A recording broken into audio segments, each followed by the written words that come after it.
รถมาส่งเสาเรียบร้อยพี่น้องเตรียมสิเอาเสาลงหลุมได้มื้อนี้เนาะมื้อสันวันดีสบายดีเด้อพี่น้องสบายดีเบัดสุขทุกคนเนาะสบายดียามสายๆพี่น้องตอนนี้9 โมงน้อยๆเนาะพอดีเลยเดี๋ยวให้งามต้องเอาแต่เช้าช่วงประมาณ8 โมงหา9 โมงบ่ให้ใกล้9 โมงเนาะกะสิปลูกบ่อนเช้าเอกเช้าโทนะพี่น้องนี่ก็มุ้งเทพืช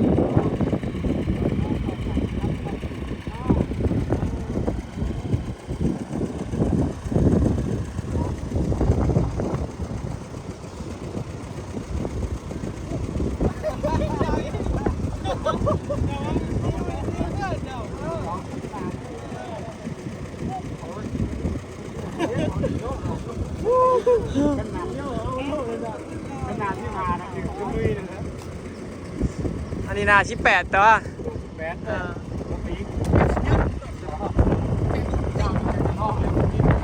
ยากแต่เขาเอา3 เมตรแต่ก็ยังไม่อยากติง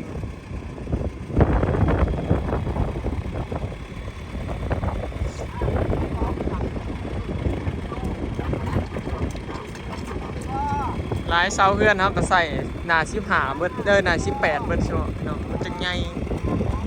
จังโบติงสะเนือนยังน้อยหนึ่งกับบุมีติงเสาใหญ่พอมีญาติมาฮักอีก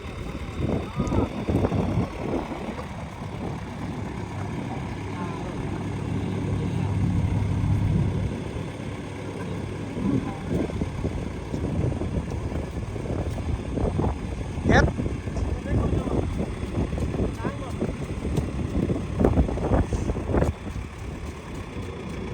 สบายพี่น้องข้าเจ้าย่อให้แม่นคือสมัยตะกี้ยังว่าใส่คนยกซูเมอร์นี่ใส่รถยกเอามันบ่ยาก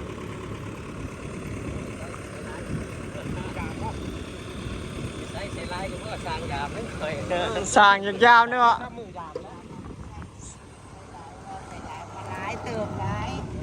มีแต่ใบ2,000โอ้ใบอันนั้นขมิ้นได้ใบแดงๆใบแดงๆเขียวๆขมิ้นถ่ายยามต้นตามป้าบอกไหมนะขมิ้นเอาแห้งเด้เอาแห้งแต่ที่ว่าต้องก้อนนั้นเป็นเนาะ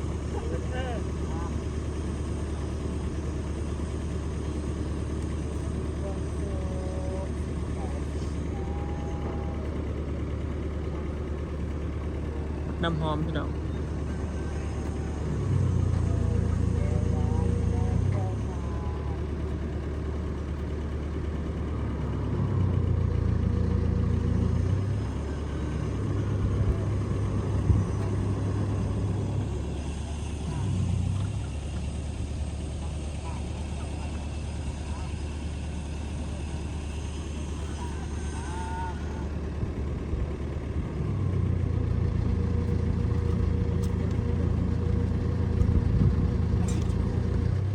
ไปฮดจะคุ้มบ่นี่มีไง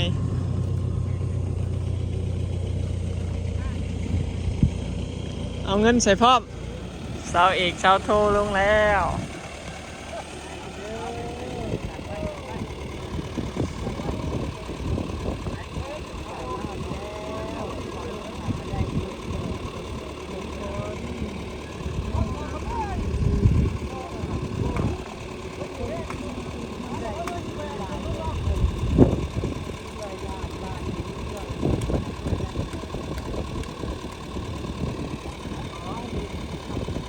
อันนี้ความสูงเด้อพี่น้องของบ้านเนาะ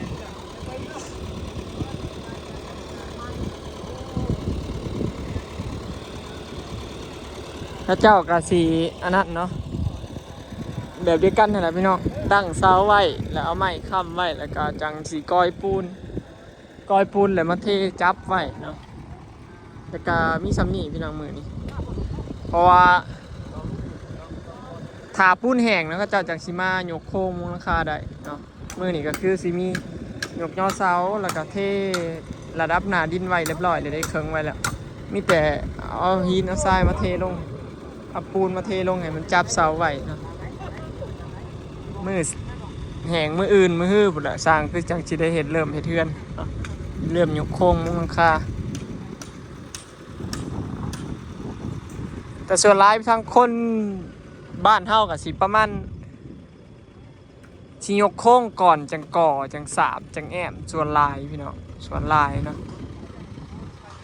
เพราะว่าสร้างส่วนหลายเขาฮ้อนแดดเด้บ่คืออันสมัยตะกี้เขาเจ้าสิแอมก่อสาบก่อนเนาะแต่ว่าซุมื้อนี้เขาเจ้าสิมุงหลังคาก่อนเวลาเฮ็ดเวียกทั้งหลุมน้ำจังบ่ฮ้อนแดดยังประมาณนั้นนะพี่น้อง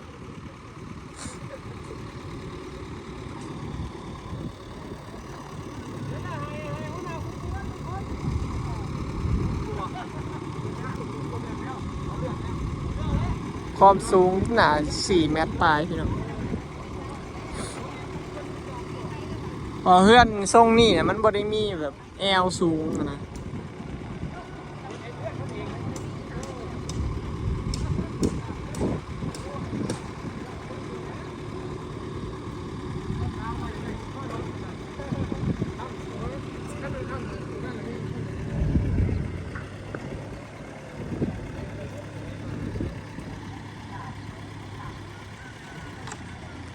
เสาเอกเสาโทบ่อน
12 ต้นซ้ำกันพี่น้องกับเพื่อนอันบ่อ้อยเนาะเสา12 ต้นตะกี้เติมหน้าแรกเพิ่นว่าสิเอา8 ต้นว่านี้เพิ่มไปเป็น12 ต้นถ้าเบิ่งพี่น้องมันสิเป็นจังไดเนาะมันสิใหญ่งามส่ำใดค่อยๆว่ามันน่าสิน่าอยู่มาแล้วก็สิได้บ่คือไผเด้ ก็ประเทศใหญ่ดูหลานเลือกห้อง4x6 นึงมันแค่มี2เท่านั้น 4x6 บ่ใหญ่4x4 นี่ก็แพง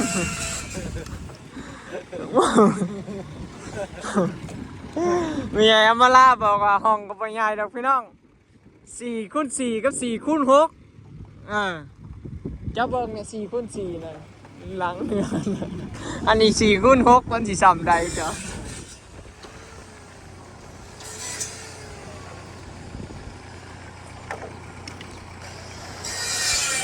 พอดีแหละนะห้องใหญ่กะมันได้ไลท์อันนั้นดิไลท์สเต็ปการนอนเดี๋ยวมาละกิ้งเกือกไปทางใดก็ได้ ง่ายมองเนาะ ง่ายมอง นอนฝัน ฝันบกคักบ่ได้เลขง่าย ง่ายหัวยอม เพื่อนกับมันก็สีดูสะอาดเพราะว่ามันบ่มีเฮาในห้องเฮามันแบบว่าสามารถเมียนโต๊ะเครื่องแป้งได้สามารถเมียนอิหยังส่วนโตวเฮาได้นะตู้เสื้อผ้าเนาะพอห้องมันกว้างสบายพี่น้องแฮงเฮ็ดใหญ่แฮงดีแหละ ขอบคุณเด้อ ดีใจนำอันใหญ่มาลาเด้อพี่น้องเนาะฮักมีมื้อนี้สักทีมื้อที่ว่าสร้างบ้านเป็นของเจ้าของเนาะคนเฮาเกิดมาชีวิตหนึ่งนะพี่น้องเนาะต้องมีบ้านเป็นของเจ้าของบ่ว่าซ่าหรือไวเนาะแต่ก็บ่ได้ว่าจำเป็นต้องได้เฮ็ดเนาะพี่น้องเฮือนแต่ความหมายคือจำเป็นเนาะแต่ว่าความหมายคือมีเงินจังเฮ็ดจังซี่นะคนเฮาชีวิตหนึ่งอะต่อให้สิเฮ็ดซ่าหรือเฮ็ดไวก็ต้องมีบ้านเป็นของเจ้าของมื้อพร้อมเนาะถ้าบ่มีเลยนี่บ่ได้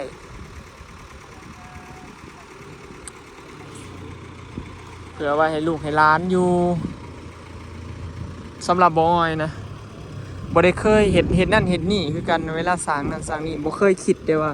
สิเฮ็ดเพื่อเจ้าของไว้เจ้าของสิอยู่หรือบ่ได้อยู่นะพี่น้องคิดเพื่อแต่อนาคตไว้เพื่อรุ่นลูกรุ่นหลานอย่างน้อยลูกหลานบ่อยู่ก็ยังมีสมบัติมีเฮือนมีซ่านไว้ให้ลูกกันนะเพื่อลูกหลานบ่ลำบากจะมีรายหลังเพื่อรุ่นลูกเฮารุ่นหลานเฮาจังซี่พอเฒ่าบัดพ่อเฮาเฒ่าแก่มาจังซี่ลูกหลานก็สิพอแบบมีบอลอยู่ลูกหลานก็บ่ยากเฮ็ดเฮือนเฮ็ดซ่านมีแต่หาเงินหาค้ำเก็บอย่างเดียวเด้อพี่น้องเพราะว่าพ่อแม่เฮาให้มีเฮือนมีซ่านไว้นั่นนี่นั่นดีเนาะถึงสิบ่มีลูกมีหลานก็ชีวิตนี้ก็สร้างไปตายก็พอได้คนอื่นใกล้มากก็สิได้ฮู้ว่านี่คือเฮือนเฮาสินะพี่น้องดีใจนำไปถามมาล่านะพี่น้องเพิ่นก็ฮักก็สิมีมือที่สร้างบ้านเป็นของเจ้าของแล้วเนาะ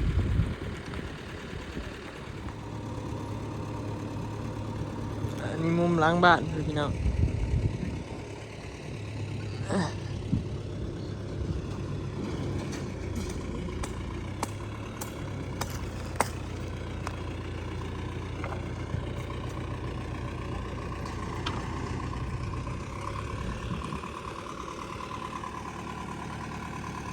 บอกว่าเสาบุคบนะอีนี้นะ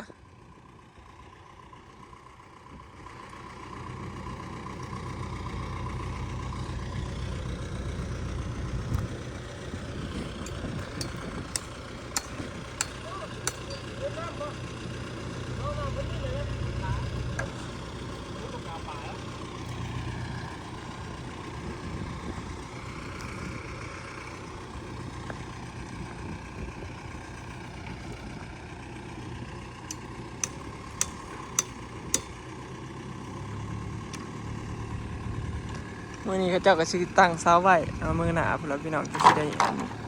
เห็ดย่ำกลางคืนมากเขียดห้องแอนแอนแอน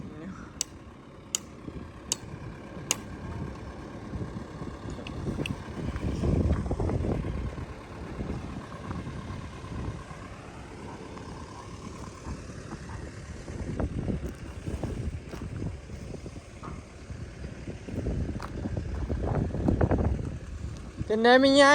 ดีใจอยู่บ่ได้เสาแหละ